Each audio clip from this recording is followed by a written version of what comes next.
오늘 우리 결혼 특강 마지막으로 8강 마무리하고 오늘도 결혼 특강을 마무리하겠습니다. 기도하고 시작하겠습니다. 사랑의 아버지 하나님 감사합니다. 오늘 결혼 특강을 8번째 강의로 이제 마무리하려고 합니다. 오늘 우리가 7번째까지 많은 공부들 했는데 하나님 그 이론으로만 알고 끝나지 않게 하시고 우리 삶에 적용해서 정말 오늘 8강까지 듣고 이것을 우리 삶에 적용해서 남자는 하나님 안에서 자카르로 거듭나고 여자는 에젤로 거듭나서 창조의 원형대로 회복되어서 하나님이 꿈꾸셨던 하나님의 킹덤의 시작, 하나님 나라의 시작, 이 에덴을 우리가 가꾸는, 에덴을 세우는 우리가 될 수 있도록 축복해 주시옵소서. 감사드리며 예수님의 이름으로 기도했습니다.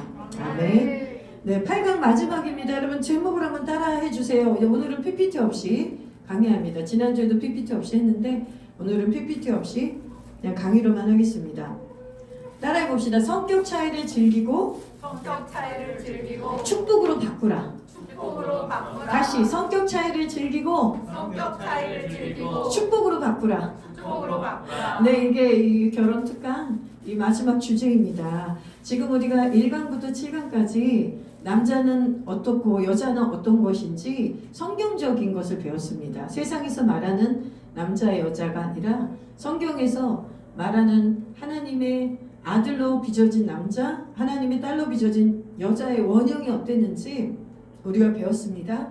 그래서 서로의 남녀의 차이를 이해하려고 우리가 사랑의 언어도 배웠고 사과의 언어도 배웠고 또 용서하는 기술도 배우고 서로에 대해서 어떻게 하면 일치해 갈지 많은 것들을 배웠죠. 그래서 이제 오늘은 마지막으로 차이에 대해서 얘기해 보겠습니다. 대부분 결혼해서 제일 괴로운 게 뭐냐면 이 성격 차이라고 모두들 얘기하잖아요. 그래서 대부분 헤어진 이혼 사유를 넘버원을 들으라고 그러면 누구나 것이 다 성격 차이라고 합니다. 그러니까 그 성격 차이 안에 모든 차이가 결혼하다가 일치하지 못했던, 연합되지 못했던 모든 것들이 다 포함되어 있는 거죠.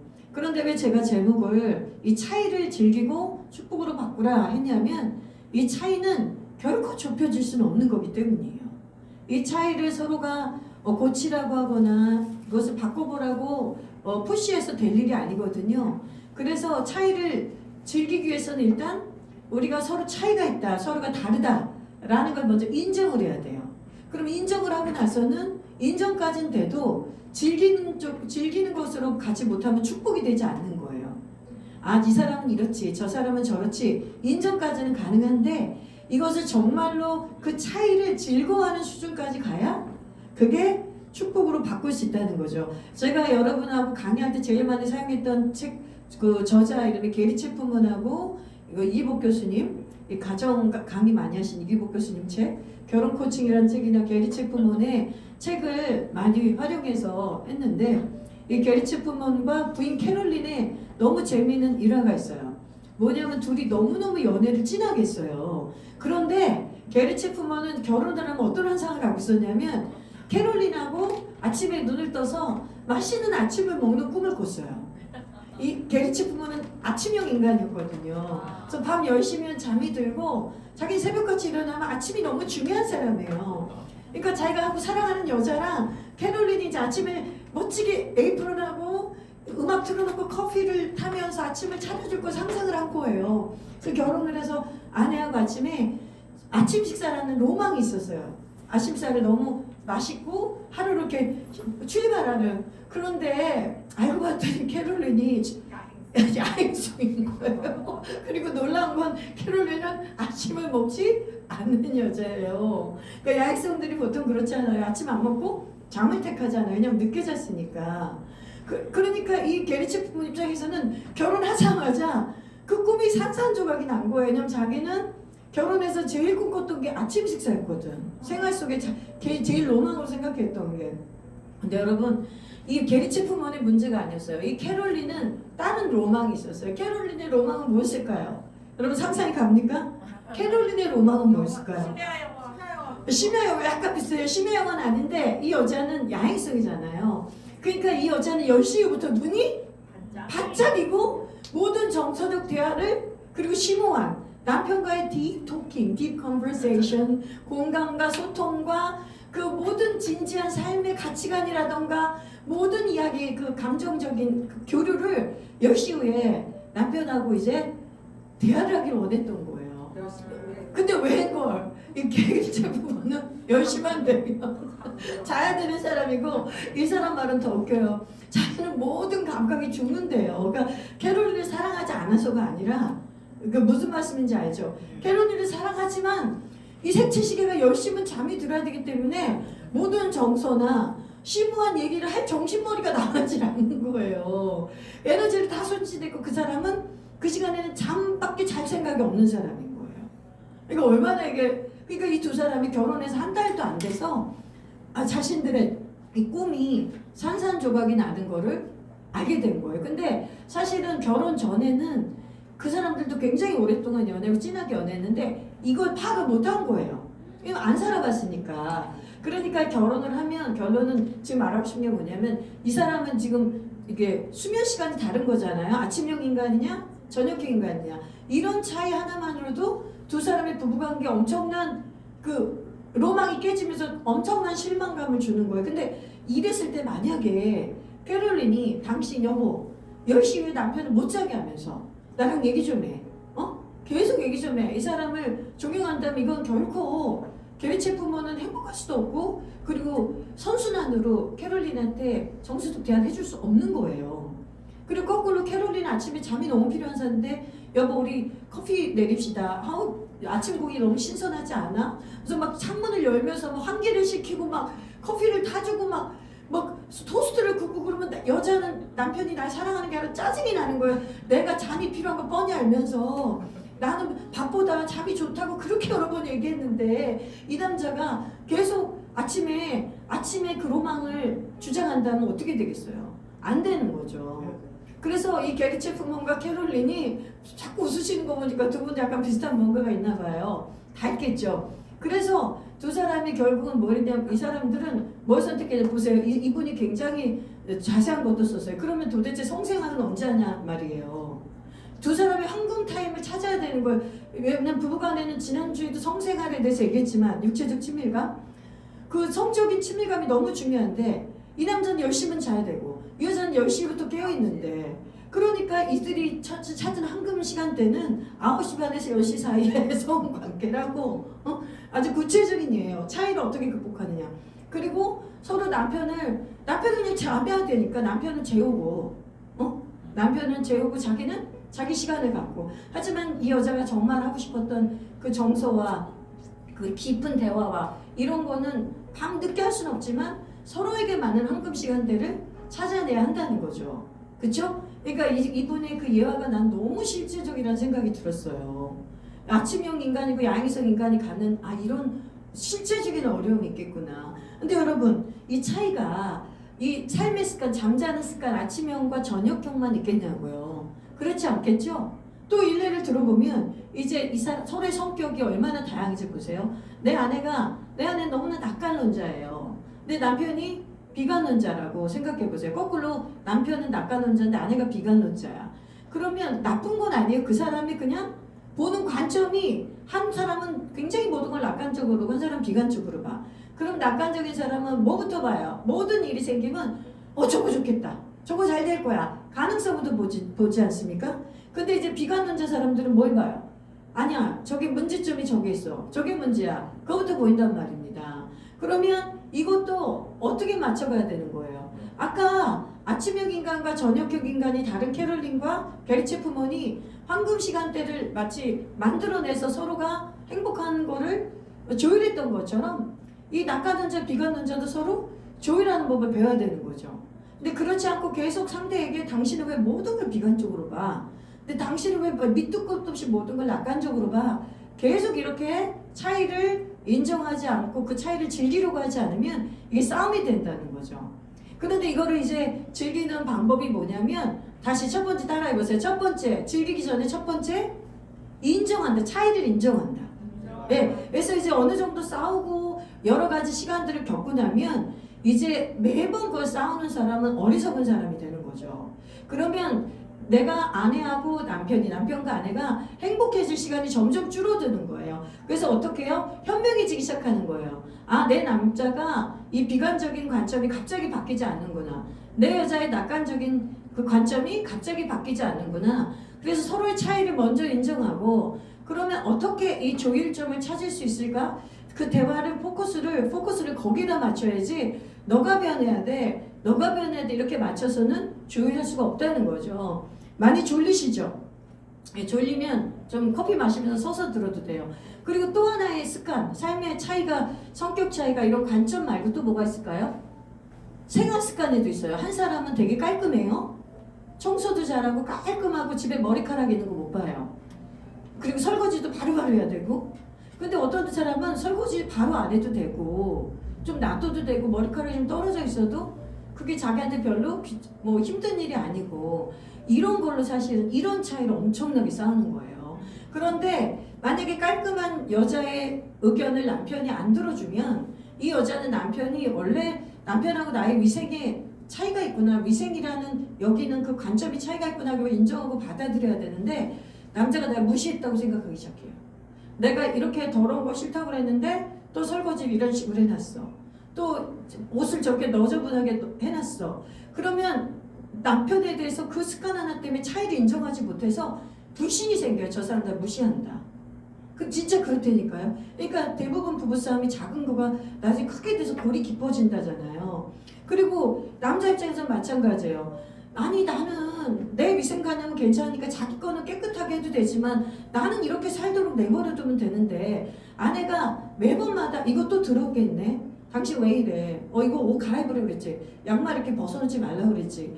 또 이렇게 수건 축축한데 제대로 건조대 안 말렸네? 이렇게 아내가 이제 계속 남편에게 하면, 남편은 또 어떻게 생각해요? 이 아내가 나를 통제하고 나를 못 믿어한다고 생각하는 거예요. 그러니까 별것도 아닌 차이 때문에 우리들의 행복을 깨뜨리는 게 너무 많다는 거예요. 그러면 이거는, 자기가 깔끔한 사람은 도저히 못 견디겠으면 자기 영역은 그렇게 하지만 남편의 영역까지 자기가 그거를 교정해주고 터치해주려고 하면 안 되는 거죠.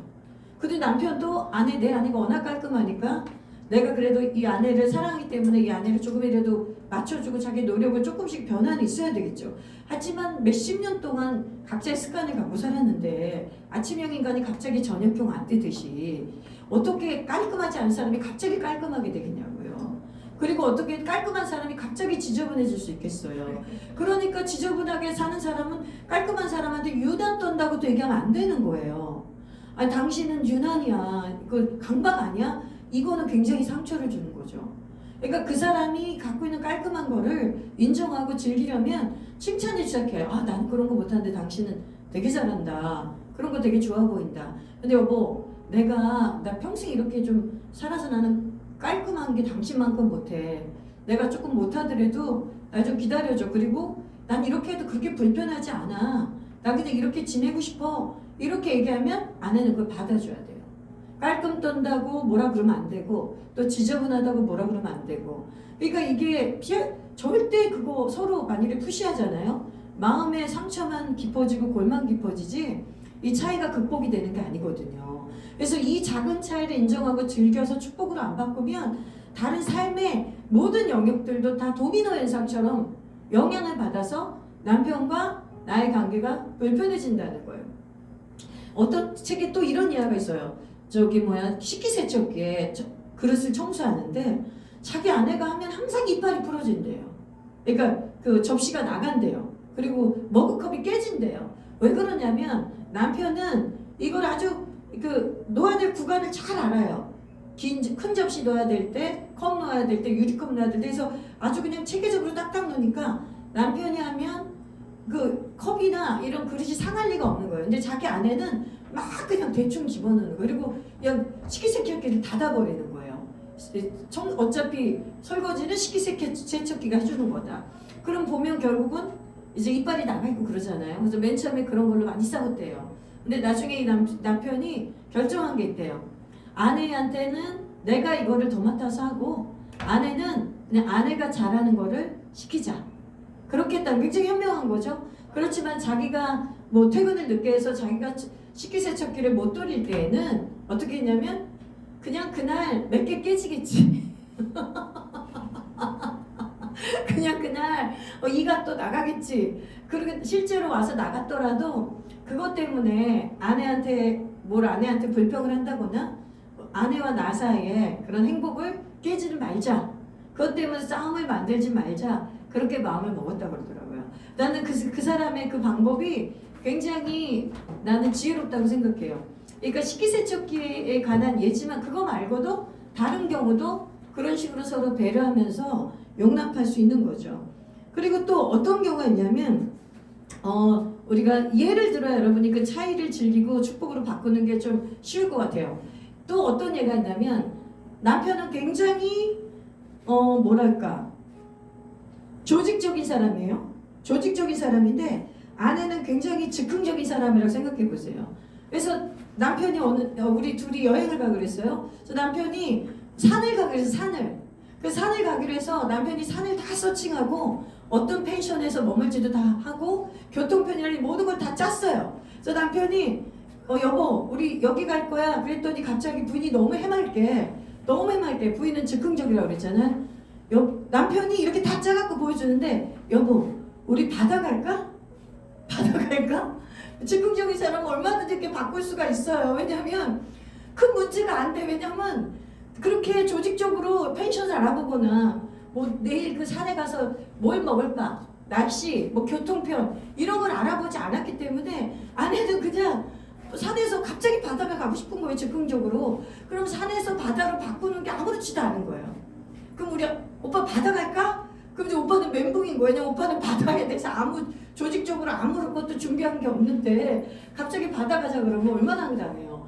근데 그게 생각해보세요 여러분. 연애 때는 그게 감수가 됩니다. 그래요 안 그래요 백혜리 형제님?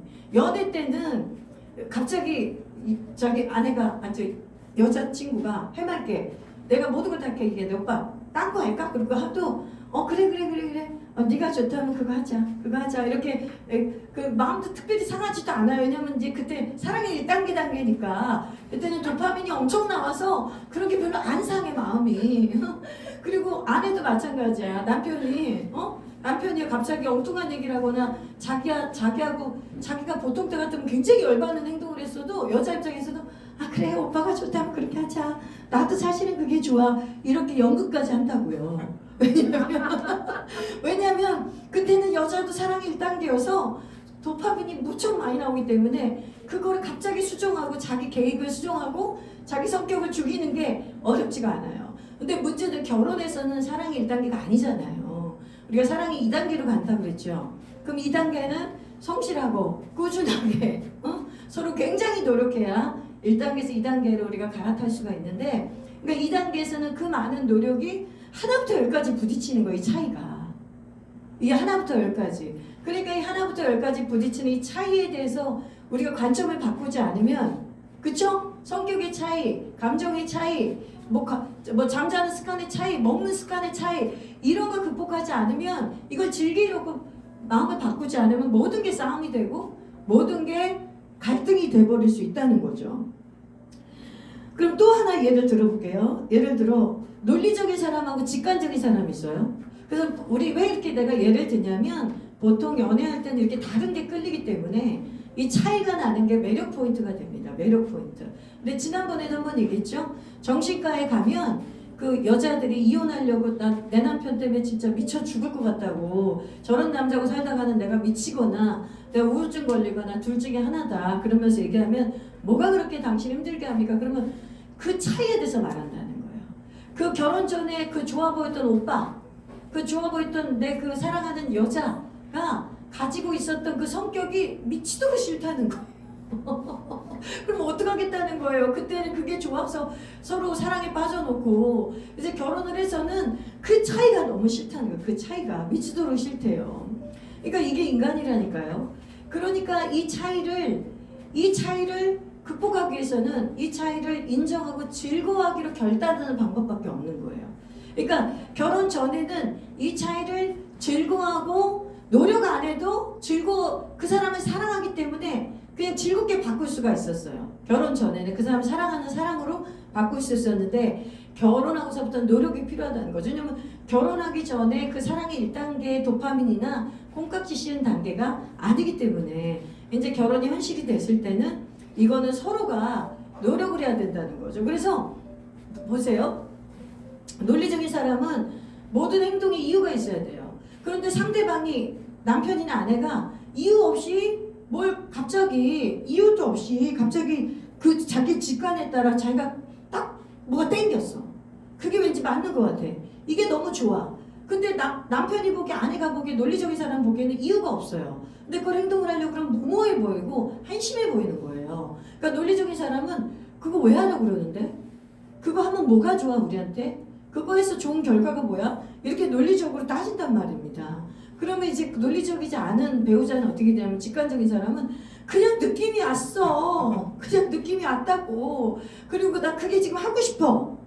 그게 지금 하고 싶다고. 그리고 사람이 뭐든지 이유를 알고 해야 돼? 피곤해서 어떻게 살아? 왜 다 이유를 알아야 돼? 이러면서 싸우는 거예요. 한 분은 주무시고 계시고 한 분은 너무 웃고 계시고 하여튼 두 분 사이에 내가 봐도 많이 달라 보이는데 근데 두 분은 되게 그 차이를 즐거워하고 그렇게 축복으로 바꿀 수 있는 분이라고 제가 믿습니다. 아멘. 네? 1단계 아직 1단계 밑단계 맞아요. 우리 지금 우리 김태식 형제님이 아주 기가 막힌 답을 얘기했죠. 아직 1단계라서 1단계입니다. 아직 1단계라서 사랑의 1단계여서 아직은 견딜만 합니다.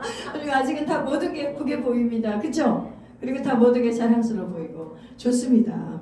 그래요. 그런데 바로 이런 차이가 근데 결혼을 하면 그렇게 우리를 서로를 힘들게 할 수 있다는 거죠. 이거 하나만 마지막으로 예를 들어볼게요. 하나는 이런 경우 이거 나도 보면서 너무 웃겼어요. 내 자신이 많이 떠올라서 어떤 말의 습관에 있어 사고를 하고 말을 바로 뱉어내고 싶은 사람이 있어요. 그게 갈릴리 형이에요. 갈릴리 형. 갈릴리의 호수는 계속 물을 받아들이면 계속 흘러보내죠. 그래서 뭘 느끼잖아요. 그러면 즉각적으로 익스프레션을 해야 돼. 나는 이렇게 느낀다. 난 이렇게 느낀다. 너는 어떻게 느끼냐? 근데 만약에 상대방은 사회형이라고 그래요. 사회는 어때요? 한도 끝도 없이 정보와 지식과 모든 걸 받아들여. 느낌과 감각을 일단 다 받아들여서 그 사회형은 킵을 해요. 이게 킵. 자기가 그리고 가지고 있으면서 그거를 조용히 생각하고 그냥 조용히 그냥 자기 혼자 이렇게 생각하는 게 좋은 사람이에요. 그걸 굳이 누구한테 느낌을 말하지 않아도 그게 편해요. 그리고 느낌을 말하라고 그러면 왜 자꾸 말하라고 하는 건지. 왜냐하면 나는 지금 이그대로 충분히 사랑하고 있고 나는 너무 즐거운데. 근데 그 갈릴리 형은 이 사형한테 그 듣고 싶은 거예요. 갈릴리 형의 그 버전으로. 나도 사실 이렇게 느끼고 있고 이렇게 느꼈는데 이럴 땐 이런 것 같았어. 그러면 이제 사형이 1단계 때는 애를 쓴다니까. 1단계 때는 왜냐면 내 사랑한 연인이 갈릴리 형이니까 그래 어떤 감각까지 오감을 다 끌어내가지고 영혼을 끌어모아서 자기야 어떤 날은 심지어 선수까지 쳐요. 갈릴리 형이 놀랄 정도로 이 남자가 드디어 사회가 아니라 갈릴리로 바뀌었나 봐. 안 바뀌었어. 지금 노력하는 거야. 이 남자는 몇십 년 동안 사회형이었는데 갑자기 언어 습관이 바뀌겠냐. 근데 이 갈릴리 형은 여자를 뭐라 그래요? 맞춰주고 싶고 기쁘게 해주고 싶으니까 자기가 진짜 영혼을 끌어모아서 갈릴리인 척하는 거야. 근데 이제 이 사회가 결혼을 하면 갈릴리로 남아있을까 사회로 돌아갈까? 당연히 돌아가지. 왜냐면 자기가 하던 대로 해야 편하잖아요. 여러분 사회형이 갈릴리로 하려면 엄청 에너지 많이 써야 돼요. 맞죠? 에너지 엄청 많이 쓰죠? 평소에 안 쓰던 에너지 다 써서 집중하고 그리고 어떤 말 해야 될까 말을 또 골라야 되고 또 말했는데 잘못하면 혼나거든. 말을 또 애써서 했는데 난 잘 골랐다고 생각했는데 삑사리가 나면 또 30분을 잔소리를 들어야 돼. 저게 폭풍으로 끄덕이고 있어. 저분 오늘 치유받는다. 저분 오늘 치유되고 있어. 마음이 어쩜 저렇게 내 마음을 알고 내 속에 들어오신 것 같아갖고 지금 저분이 잠바를 벗었어요. 너무 더워가지고 너무 알아줘가지고 지요. 아유 감사합니다. 우리 형제님이 마음이 시원해지니까 제 마음까지 시원합니다. 여러분 사회가 갑자기 갈릴리 대척했지 갈릴리로 간다니까. 근데 또 갈릴리 입장에서는 사회를 또 사랑하니까 어떨 때는 참아. 내가 갈릴리 옛날 갈릴리 같았으면 벌써 여러 번 좋아야 되는데 나도 사회가 돼버리라. 좀 오늘은 감정을 좀 누르고 있죠. 오늘은 좀 나도 키입해보자. 그러면서 키입하고 있어. 그러면 이제 이 남자 사회 입장에서는 어머 저 여자가 좀 잠잠해졌네. 얘가 좀 달라졌네. 덜 긁네 나를. 저 여자가 사회가 됐나봐. 천만에 만만해 콩독이에요. 저 여자는 아직도 갈릴리야. 근데 다만 사랑이 1단계니까 내 남자 사랑하니까 존중하니까 그래 이 남자 애쓰고 있는데 나도 좀 애를 써줘야지 이런 마음을 하는 거예요. 그러니까 바로 이거예요. 결혼해서도 이 1단계 때는 저절로 되던 것들이 결혼해서는 노력을 해야 된다는 거예요. 그래서 노력을 해야 되기 때문에 이제 근데 희한하게 2단계가 되면 그 노력하던 그 자원하는 심령으로 노력하던 마음은 다 어디로 가고 비난하고 정죄하고 판단한단 말입니다. 당신이 이런 줄 알았으면 결혼 안 했다. 이런 줄 알아놓고 해놓고 그때도 그랬는데 그때도 다 알았어요. 근데 그냥 눈이 가려져서 그랬던 거거든요. 이런 줄 안 게 아니라 어차피 그 오빠가 그 오빠였고 그 동생이 그 동생이었단 말이에요. 그 여자가 그 여자였어요. 그 남자가 그 남자였고. 그래서 이제 여러분 곧 마무리합니다. 여러분 오늘은 더 짧게 할 거예요. 핵심이 뭐냐면 어차피 다른 사람이 만났단 말이에요. 내가 아닌 이상 내가 아무리 그 여자를 사랑해도 그 남자를 아무리 사랑해도 다른 사람이에요. 다른 사람. 내가 아니에요. 그래서 저 사람하고 내가 다른 거는 당연하다. 따라해봅시다. 차이는 당연합니다. 다시 차이는 당연합니다. 네, 이게 왜 차이가 나지? 왜 저 사람이 이렇게 생각하지? 왜 나처럼 생각 못하지? 왜 나처럼 행동 못하지? 이렇게 따지는 거는 어리석은 일이라는 거예요. 그 따지는 거는 멈추고 무조건 차이를 인정하고 그러면 우리 옛날에 광고 로고였습니까? 무슨 로고처럼 있지 않았습니까? 슬로건 있잖아요. 피하지 못할 거면 어떻게 해라? 즐겨라. 피하지 못할 거면 즐겨라. 내 남편하고 내 아내하고 성격 차이는 피하지 못할 일이에요. 피하지 못할 아주 현실입니다. 현실. 근데 이 현실은 어차피 피해지지가 않아요. 내가 눈을 감는다고 없어지는 것도 아니고 나가 이 남자랑 이 여자랑 살 거면 평생 가야 돼. 피할 수 없는 현실이에요. 그럼 어떻게 해라? 즐겨야 된다는 거예요. 그래서 그 차이를 즐거워라 하기로 결단하고 웃어야 돼요. 웃어야 돼 서로. 이 남자가 또 이렇게 어이없는 행동을 하면 하하하하 웃어야 합니다. 우리 하하하 해봅시다. 시작. 하하하하. 진짜 웃어요. 억지로 해도. 그다음에 아내가 진짜 또 어이없는 행동을 했어. 아내가 또 오늘도 나를 또 발톱을 세우고 나를 또 막 핥혔어요. 그럼 어떻게 해요? 기령제님 다시 하하하하. 저 거의 넋이 나갔군요.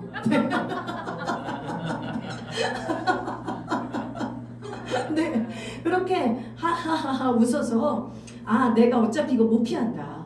저 여자 안 변한다. 저 남자 안 변한다. 인정하고 저 안 변한 여자는 어떻게 살지? 저 안 변한 남자는 어떻게 살지? 이거 비관적으로 보지 말고 웃자. 이거 너무 재밌다. 저 사람하고 나랑 차이 나는 게 너무 재밌다. 이거 시너지로 바꾸자. 이걸 에너지로 바꾸자. 아멘. 이 차이를 에너지로 바꾸시길 바래요. 아멘. 이 차이를 여러분의 사랑의 동력으로 바꾸시는 에너지로 바꿀 수 있는 그런 지혜로운 사람 되기를 예수님의 이름으로 축원합니다. 그러면 이 성격의 차이가 여러분 돈 쓰는 경제관요, 또 돈 쓰는 방식, 뭐 문화 생활하는 거, 생활 방식 하는 거 모든 거에 영향을 미쳐요. 몇 군데가 아니라 우리의 성격 차이가 우리 삶의 생활의 모든 영역에 영향을 미친다고 보면 돼요. 그러니까 이 성격 차이를 즐기고 축복으로 바꾼 사람은 모든 영역을 어떻게 할 수가 있어요? 행복하게 즐겁게 살아낼 수가 있어요. 근데 만약에 성격 차이를 극복하지 못하면 생활의 모든 영역을 어렵게 사는 거예요. 왜 경제관념, 경제 생활에서도 늘 부딪힐 거고, 아까도 얘기했지만 초반에 성생활에서도 부딪힐 거고, 서로 대화에도 부딪힐 거고, 왜냐면 내가 원하는 방식대로 주장을 하면. 그래서 여러분 이것만 봐도 우리가 맨날 하는 얘기 맞지 않습니까? 결혼의 혼수품이 제일 좋은 건 뭐라고 그랬어요? 자기 부인이다. 자기 부인이다? 그게 가장 혼수품이라고 그랬죠?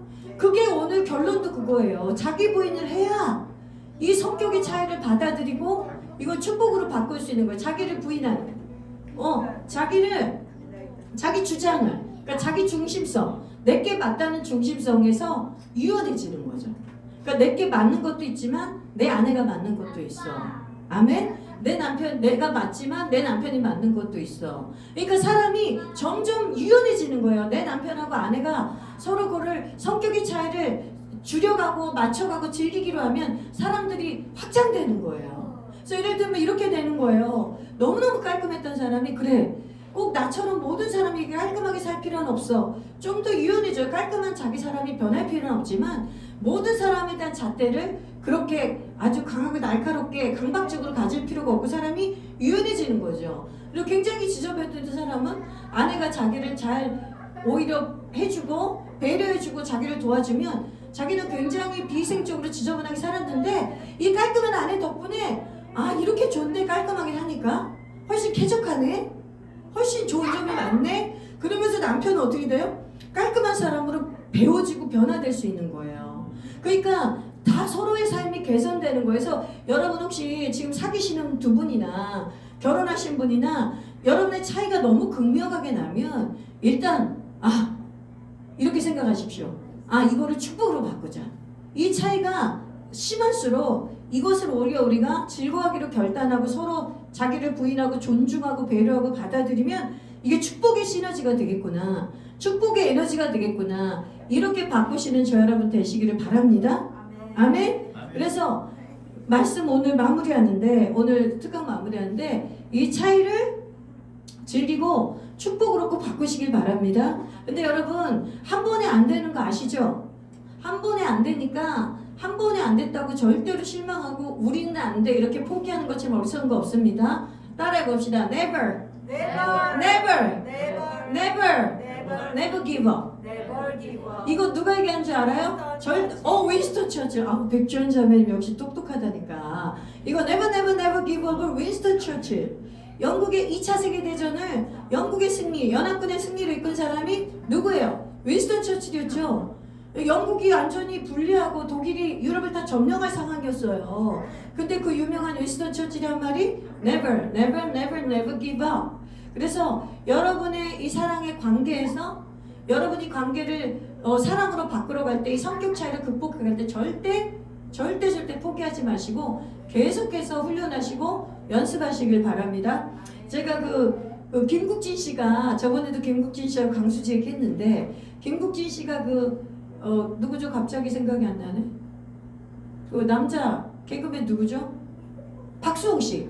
박수홍 씨하고 그 김다혜인가 이다혜인가 그 여자가 결혼할 때 그 짤방으로 봤는데 제가 김국진 씨가 줄에 서더라고요.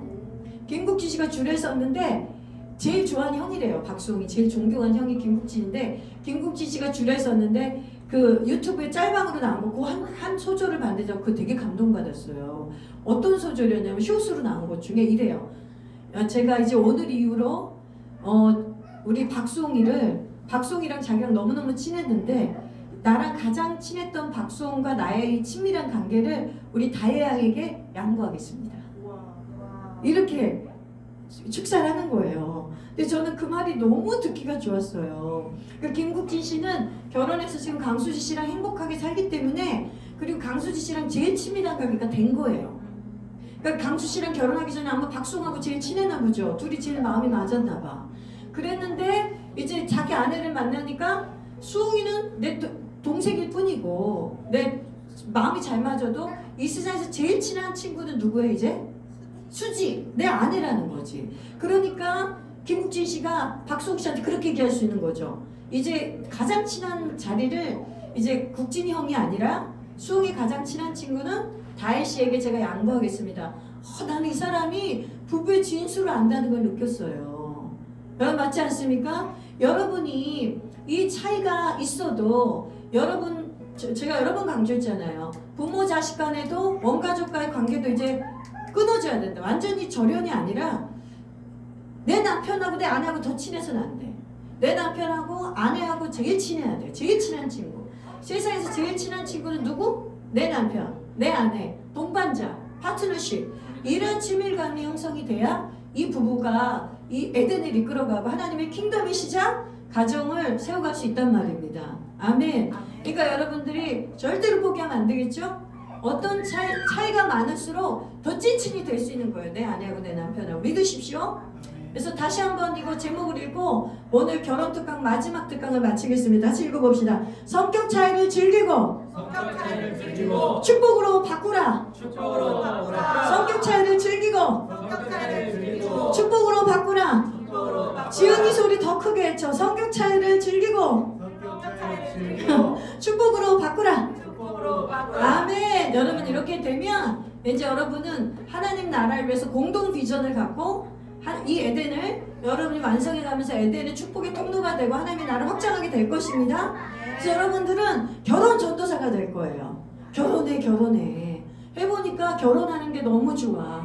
너무너무 도전도 많았지만 너무너무 많이 싸우기도 했지만 결혼해서 내가 배운 게 너무 많아. 결혼해서 나 사람 됐어. 결혼해서 나 사랑을 알았어. 결혼해서 내가 확장됐어. 결혼해서 나 성장했어. 결혼해서 나 성숙했어. 나 저 남자 안 만났으면 어쩔 뻔했어? 저 여자 안 만났으면 어쩔 뻔했어? 이렇게 결혼 전도사가 되길 바랍니다. 그래서 요즘은 오히려 자기가 그렇게 행복하게 못 살면 오히려 은근히 결혼을 파탄내는 사람이 됩니다. 그냥 살아 혼자. 지금까지도 잘 살았는데 왜 사서 고생이야? 제가 결혼하겠다고 내 친구들이 그러더란 말이에요. 지금까지 이렇게 혼자 너무 잘 살아냈는데 아니 또 이게 50 중반에 왜 고생을 사서 하려고 그러냐. 진짜 친구들 중에 대부분이 그랬어요. 근데 제가 있잖아요. 결혼한 친구들도 그 얘기하고 이혼한 친구가 2명 있거든요.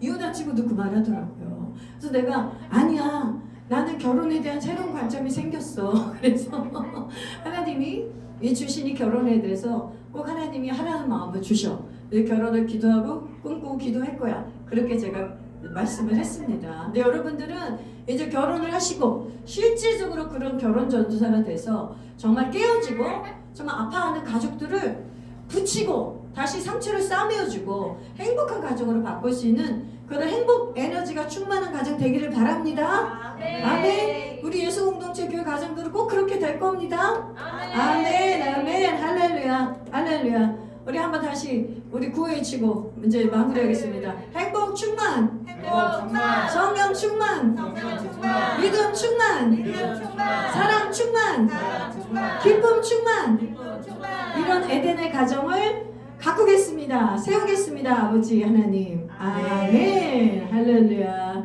그래서 8번의 강의로 결혼 특강을 마쳤습니다. 우리 다 하나님께 영광의 박수 올려드립시다. 할렐루야. 네, 기도하고 마칠게요. 살아계신 아버지 하나님, 지난 8주 동안 우리가 계속 연속해서 하지 못했지만 8번의 강의를 통해 주시니 결혼 특강 우리 마음에 새기고 제 삶에 실천하는 것만 남았습니다. 실천은 어렵지만 우리는 절대 포기하지 않기로 결단했습니다. 에덴을 만들겠습니다. 하나님과 함께 기적을 창출한 자가 되겠습니다. 성령 도와주시고 역사하여 주시옵소서. 우리 예수 공동체 교회 계속 결혼의 축복이 일어나게 하시고 결혼한 가정들이 에덴으로 세워지는 축복이 계속해서 일어나게 하여 주시옵소서. 그래서 만방에 소문이 나기를 예수 공동체 교회 가면 정체성 회복하고 또 사랑하게 되고 결혼하게 되고 에덴을 창설하는 교회라고 소문나는 그런 교회 되게 하여 주시옵소서. 감사드리며 예수님의 이름으로 기도했습니다. 아멘. 감사합니다.